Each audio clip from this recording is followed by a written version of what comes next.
ഉത്തരവാദികൾ ആരെന്ന് പറഞ്ഞ് വീഡിയോ പിന്നാലെ ആത്മഹത്യ. വയനാട് മാനന്തവാടിയിൽ യുവാവിന്റെ ആത്മഹത്യക്ക് കാരണം സാമ്പത്തിക ഇടപാടുകളെ ചൊല്ലിയുള്ള തർക്കമെന്ന് പ്രാഥമികമായ നിഗമനം. കെട്ടിടത്തിന്റെ പേരിൽ നടന്ന ചില ഇടപാടുകളിൽ കരാർ ലംഘനം നടന്നതായി മരിച്ച സജീറിന്റെ ഭാര്യ സഹോദരൻ അജ്മൽ 24 പറഞ്ഞു.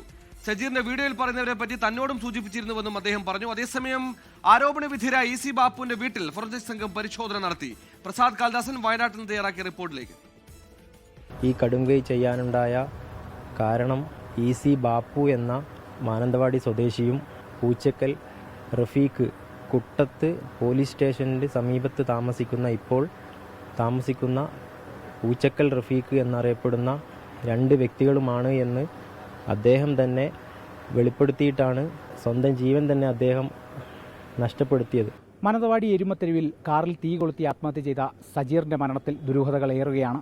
ഇപ്പോൾ ഇവിടെ കാണുന്നതാണ്, ദൃശ്യങ്ങളിൽ കാണുന്നതാണ് ഈ സജീർ തൻ്റെ ആത്മഹത്യാ സന്ദേശത്തിൽ പറയുന്ന കുറ്റാരോപിതനായ ഇ സി ബാപ്പുവിൻ്റെ വീട്. ഈ വീടിൻ്റെ പക്കൽ വെച്ചാണ് തീ കൊളുത്തി സജീർ കുടുംബത്തോടൊപ്പം ആത്മഹത്യ ചെയ്യാൻ ശ്രമിച്ചത്. അതിൽ സജീർ മരണമടയുകയായിരുന്നു. ഭാര്യയ്ക്ക് 40% പൊള്ളലേറ്റിട്ടുണ്ട്. ഇപ്പോൾ നിലവിൽ ഭാര്യ നജ്മുന്നീസ കോഴിക്കോട് മെഡിക്കൽ കോളേജ് ആശുപത്രിയിൽ ചികിത്സയിലാണ്.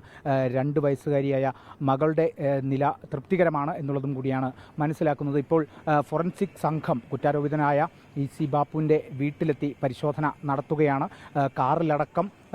കാറിലടക്കം പരിശോധന നടത്തി കഴിഞ്ഞിരിക്കുന്നു എന്നുള്ളതും കൂടിയാണ് വ്യക്തമാക്കുന്നത്. ഇതിനുശേഷം അന്വേഷണ സംഘം ഭാര്യ നജ്മുന്നീസയുടെ മൊഴി രേഖപ്പെടുത്തും എന്നുള്ള വിവരങ്ങൾ കൂടിയാണ് നമുക്ക് ലഭിക്കുന്നത്.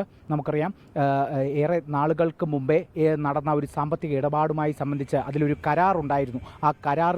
ആ കരാർ ലംഘനം ഉണ്ടായിട്ടുണ്ട് എന്നുള്ളതും കൂടിയാണ് സജീറിൻ്റെ ഭാര്യ സഹോദരൻ അജ്മൽ 24നോട് വ്യക്തമാക്കിയത്. ഇതോടൊപ്പം തന്നെ എടുത്തു പറഞ്ഞ മറ്റൊരു പേര് കൂടിയായിരുന്നു പൂച്ചക്കൽ റഫീഖ്. ഈ പൂച്ചക്കൽ റഫീഖുമായി നടന്ന സാമ്പത്തിക ഇടപാടുകളിലും കരാർ ലംഘനം നടന്നിട്ടുണ്ട്. കൊടുത്ത പൈസയ്ക്കപ്പുറം അല്ലെങ്കിൽ 8 ലക്ഷം രൂപ മാത്രമാണ് പൂച്ചക്കൽ റഫീഖ് സജീറിന് ടെക്സ്റ്റൈൽ വ്യാപാരവുമായി സംബന്ധിച്ച ഇടപാടിൽ നൽകിയിട്ടുള്ളത്. അതിനുശേഷം 4 വർഷം കഴിഞ്ഞിട്ടും ചില്ലിക്കാശ് പോലും കൊടുത്തിട്ടില്ല എന്നുള്ളതും കൂടിയാണ് ഭാര്യ സഹോദരൻ 24നോട് വ്യക്തമാക്കുന്നത്. ഈ വിവരങ്ങളെല്ലാം തന്നെ അല്ലെങ്കിൽ ഈ സാമ്പത്തിക ഇടപാടുകളെ സംബന്ധിച്ചുള്ള നടന്ന കരാർ ലംഘനവും പൂച്ചക്കൽ റഫീഖുമായിട്ടുള്ള കരാറും അതിൻ്റെ ലംഘനവും ഒക്കെ തന്നെ, ഈ വിവരങ്ങളൊക്കെ തന്നെ ഭാര്യ സഹോദരനായ അജ്മലിനോടും സജീർ പങ്കുവച്ചിരുന്നു എന്നുള്ളതും കൂടിയാണ്. അതുതന്നെയാണ് ആത്മഹത്യാ സന്ദേശത്തിലുമുള്ളത്.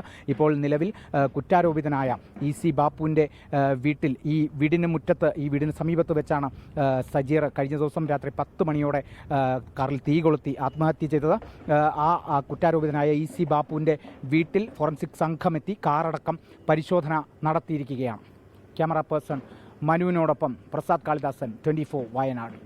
ലോകത്തെവിടെയായാലും ഏത് സമയത്തും 24 വാർത്തകളും ഓഗ്മെന്റഡ് റിയാലിറ്റി പാക്കേജുകളും എക്സ്പ്ലെയിനറുകളും വിശദമായി കാണാൻ ഞങ്ങളുടെ യൂട്യൂബ് ചാനൽ നിങ്ങൾക്ക് സബ്സ്ക്രൈബ് ചെയ്യാം.